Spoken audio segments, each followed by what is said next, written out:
What's up, y'all? It's your boy Heck to the tech to the get that check.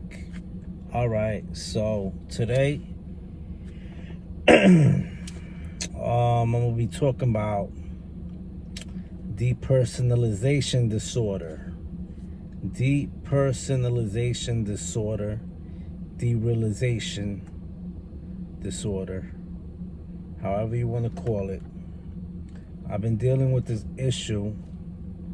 There go my twitching. I've been dealing with this issue probably all my life since I was a little kid. A lot of y'all can relate to it. I know I'm not the only one that has it. I've had it since I was a kid. For a lot of people that don't know what it is, depersonalization disorder is when you think you feel like you are detached from your brain, from your body, from what we call as reality. All right. I remember asking family members and friends, and they could tell you this is real. Before I even found out what this was, I used to ask people, am I in a dream? It feels like I'm in a dream. I don't feel like this is real.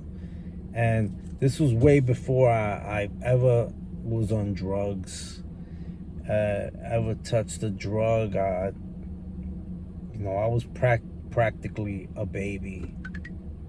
I've been feeling this way. As I grew up older, I started feeling it more and more, which led me to do drugs and drink more. So,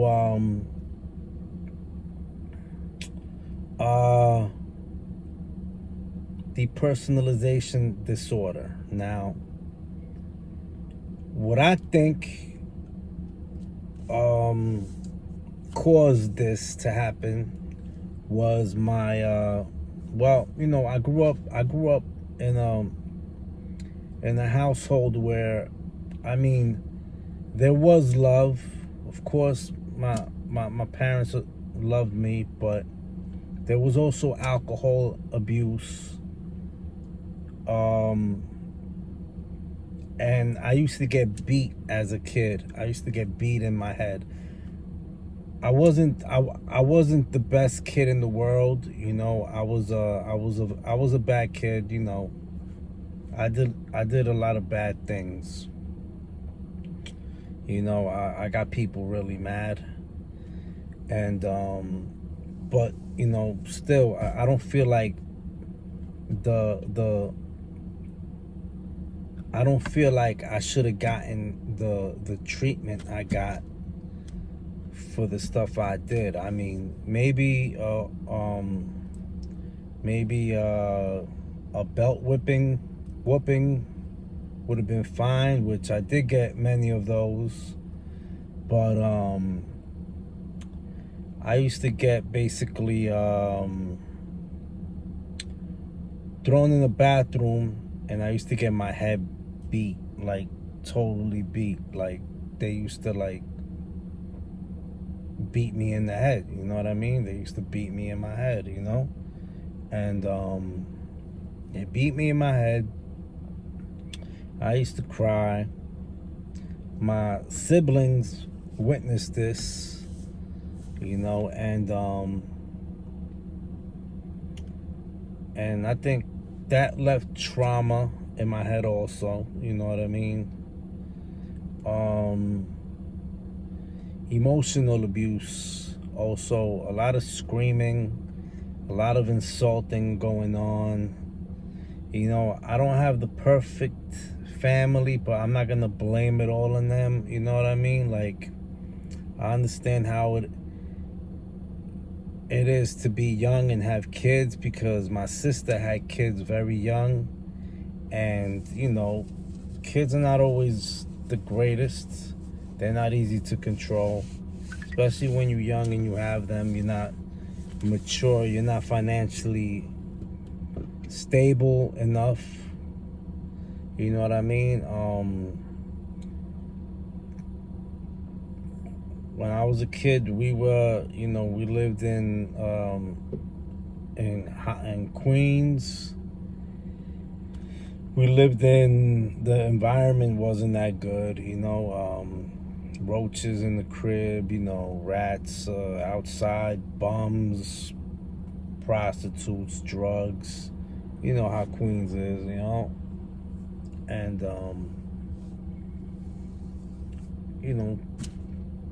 when you live around that, you start to get habits.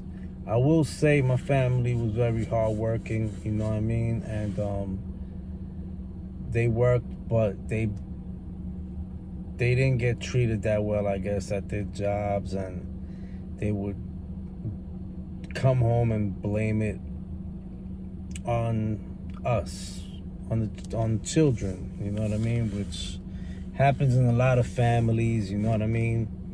You come home, you tired, you did something bad, and you get beat up, but instead of a normal whipping with a belt or whatever, I got my head beat really bad, to the point where I would hear ringing in my ears, So I think that caused a lot of my depersonalization disorder. As I got older, I thought drugs. Well, as I got older, I started getting hit in my head a lot more. Like, my head was always like a target. Like, to be honest with you, maybe it's because I got a big head or something. I don't freaking know. But as I got older, you know what I mean. Like, I told y'all the story about the shopping cart that fell in my head. The bullet that grazed my head. You know what I mean. A lot of things happened to my head. I always got into fights. I remember I got into a fight. This kid tried to break a Snapple bottle on my head. It didn't break. It broke on the floor. You know what I mean? Someone tried to hit me on the head with a Henny bottle. Shit didn't even break on my head. The shit bounced off. Henny bottles are some strong shits too, boy. I might have a hard head. It's been through a lot. My mom took me to get my head examined a few times. They didn't find anything too bad, you know what I mean? Hopefully in the long run, nothing else pops up. But anyway, as I was saying, so I used to always tell people I felt like I was in a dream. I felt like I was not there. And people used to look at me like, what are you talking about? I didn't feel like I was there. Like, I was there, but it felt like everything was a dream. Like the lights, like people would turn on the lights. I felt a lot better in the dark, to be honest with you. When they turn the lights off, I would feel a lot better. All right?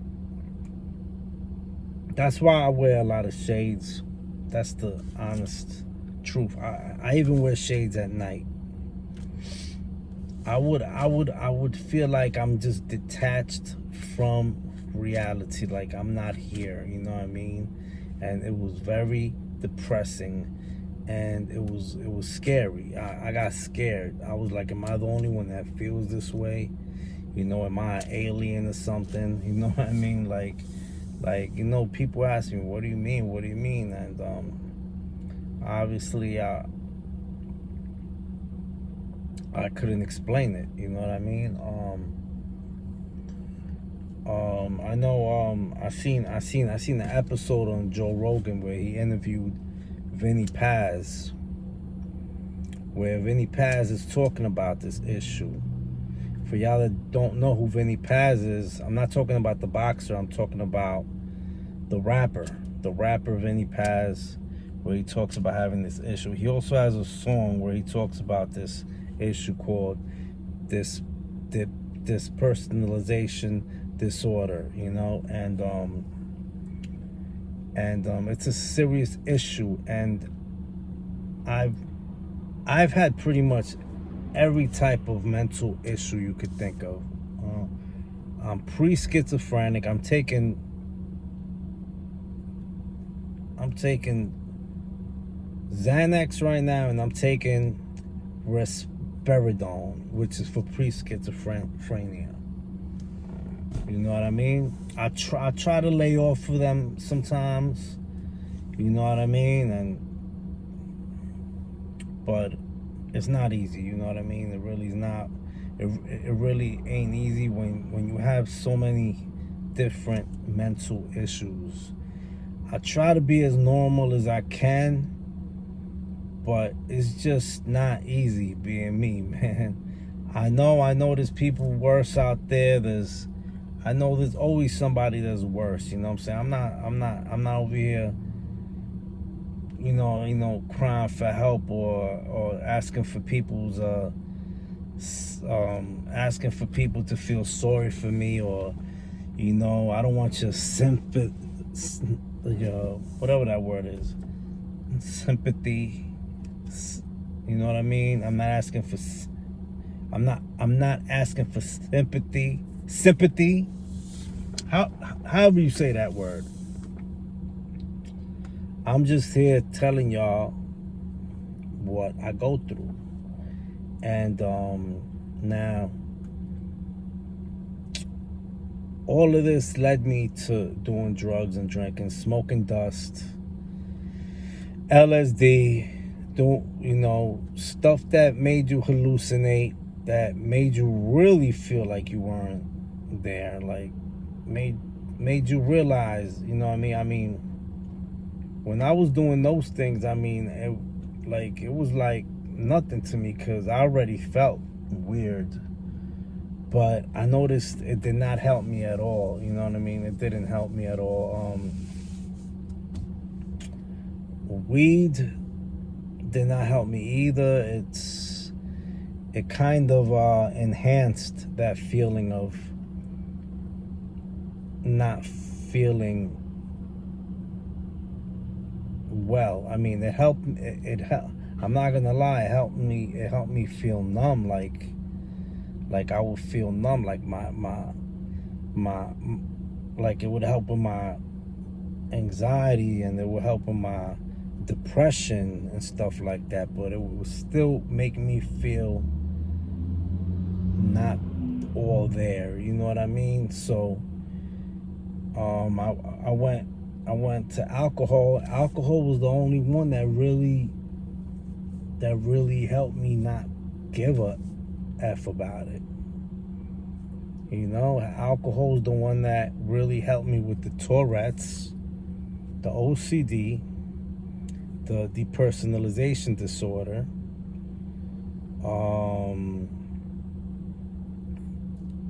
the pre-schizophrenia, you know, hearing things and voices or whatever,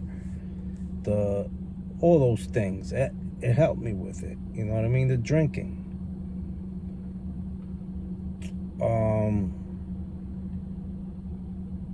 But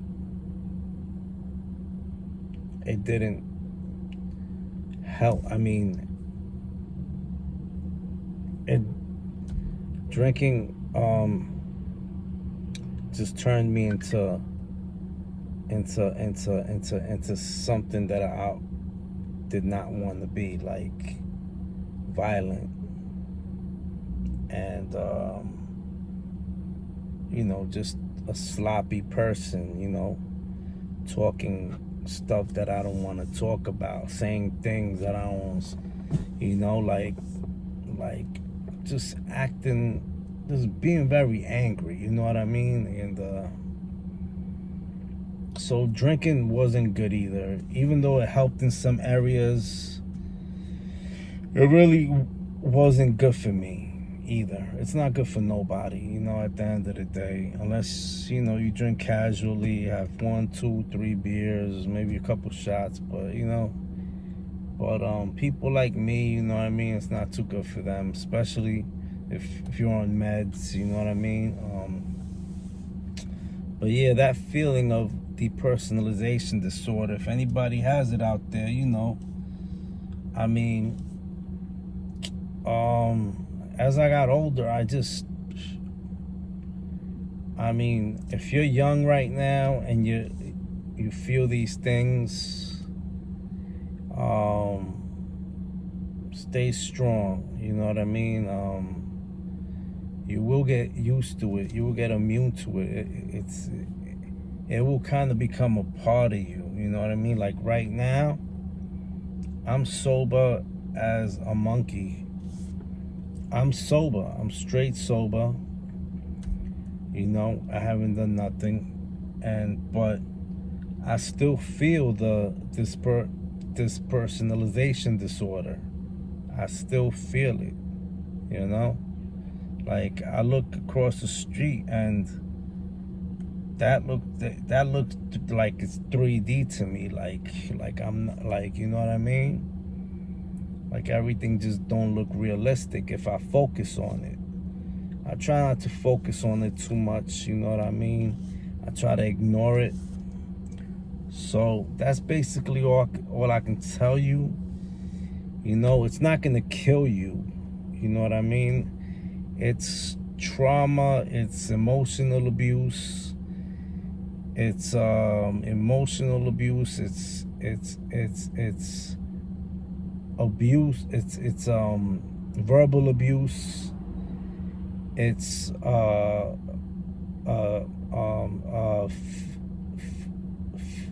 I'm stuttering, my bad. It's physical abuse. So it's emotional abuse, physical abuse, and it's mental abuse, verbal abuse. You know, all type of abuses all in one, you know, and the drugs and the alcohol just make it feel worse, because imagine you have anxiety, you have this personalization disorder, you have Tourette's, imagine OCD, imagine you have all these things and you wake up with a hangover. It gets really bad. Really bad. You feel horrible, let me tell you. That's why I don't recommend people to drink when you have these type of issues. Go get professional help, psychotherapy, talk to somebody, talk to a shrink, talk to like I said, psychotherapy will help. I heard that Howard Stern went to Howard Stern got psychotherapy, and that helped him. Or just talking to somebody, letting these feelings out, it helps. It helps with your anxiety and your whatever. But yeah, I'm still on Xanax and it helps me, I'm not gonna lie. You know,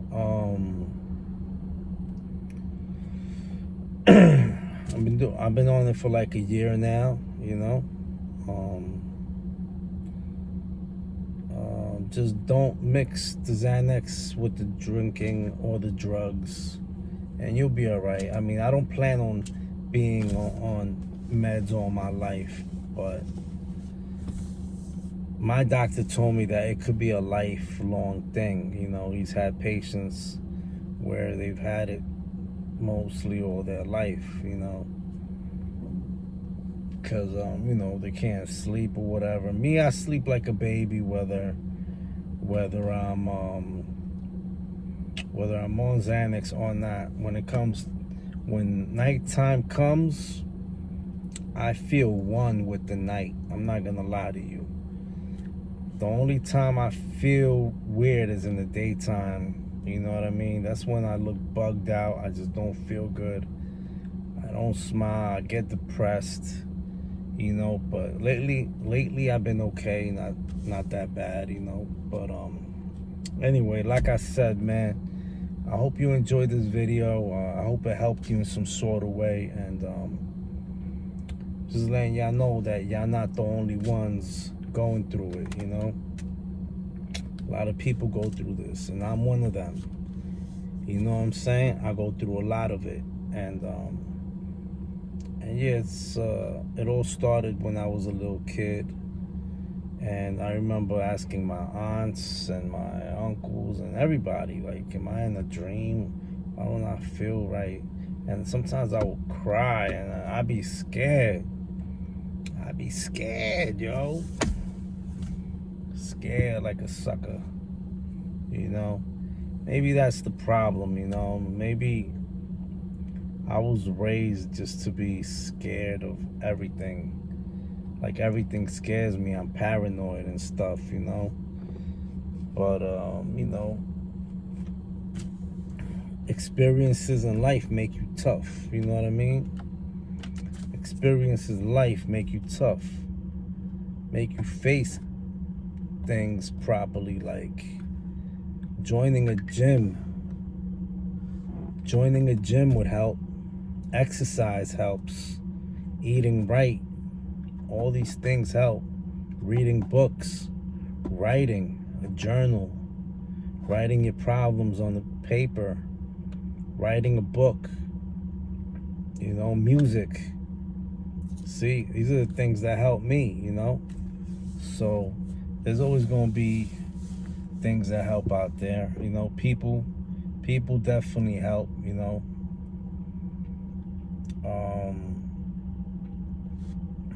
Talking to people, you know? There's going to be people that are not going to want to talk to you, and you just got to accept that and let that go, you know? Let it go. If they don't want to talk to you, if they don't want nothing to do with you, then let it go, you know what I mean? There's 2 billion other people out there that do want to talk to you and that want to hear you out and are happy to talk to you, like me, you know what I mean? I'm happy to talk to you and to help you feel better. And if you got any questions, if you got any you know, if you want to know anything more, just hit me up. Feel free to hit me up, you know what I mean? Just feel free to hit me up, because I've been through all of that, all the mental disorders you could think of, you know what I mean?